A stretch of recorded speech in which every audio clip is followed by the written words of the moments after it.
Hey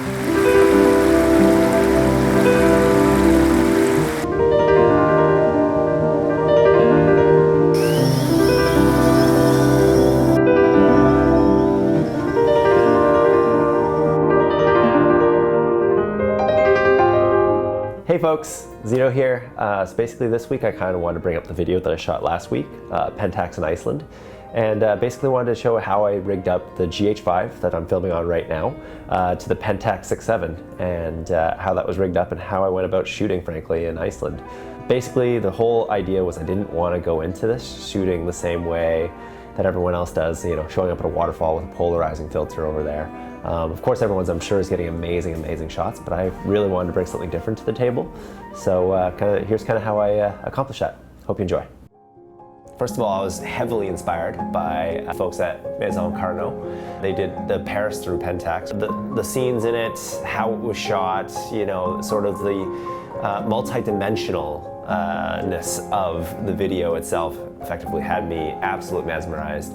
So I've had a Pentax 6.7 for a while, and I figured I'd rig it up and give it a shot myself, right? So the project really started off with, frankly, wood that I had left over in my scrap bin. So first off, I measured the optimal distance from the GH5 to the Pentax 6.7 itself, and I measured about 15 inches or so. So I knew from there my rig had to be about 15 to 17 inches within that range, giving me a bit of flux there. So, you know, I cut off 2-inch strips of maple up to the optimal lengths, basically the length of the Pentax 6.7 itself, and then also to the I believe 17 inches what I ended up stumbling upon. From there, I drilled pilot holes for the rig itself, and then followed by drilling 3 different 1.5-inch screws, I believe, into the rig to set it in place.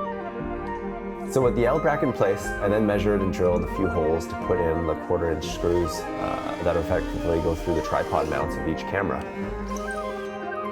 I used a 1.5-inch screw for the GH5 on top, but for the bottom, because I knew I wanted to potentially perch the setup on the ground or on a flat surface, I used a 3/4-inch screw and made an inset for the head of the screw that was bigger than the 1/4-inch, but smaller than the head of the screw itself.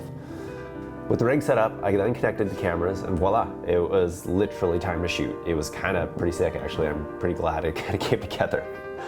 From the Maison Carnot rig, though, however, when you look at it online, they actually used a piece of cardboard with felt underneath it to help with reflections off the 6.7 itself. Unfortunately, I forgot that part, and what I actually ended up fortunately having was the black laptop sleeve for my MacBook there, so I ended up just using that instead.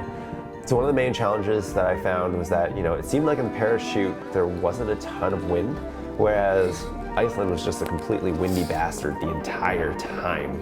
Things like the sleeve would keep falling off, and then when I had the camera on the ground, it would legit just blow over sometimes, and that was super friggin' annoying.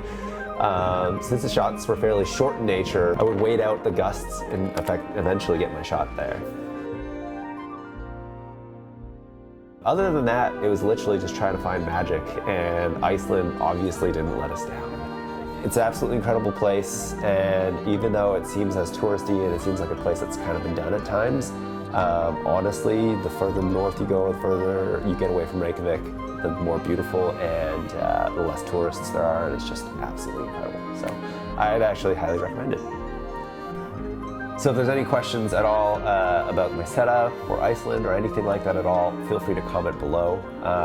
Feel free to give me a subscription too. I'm gonna try and get videos up on the weekly and have some exciting content your way. So thanks a lot for watching, and take it easy, y'all. Peace.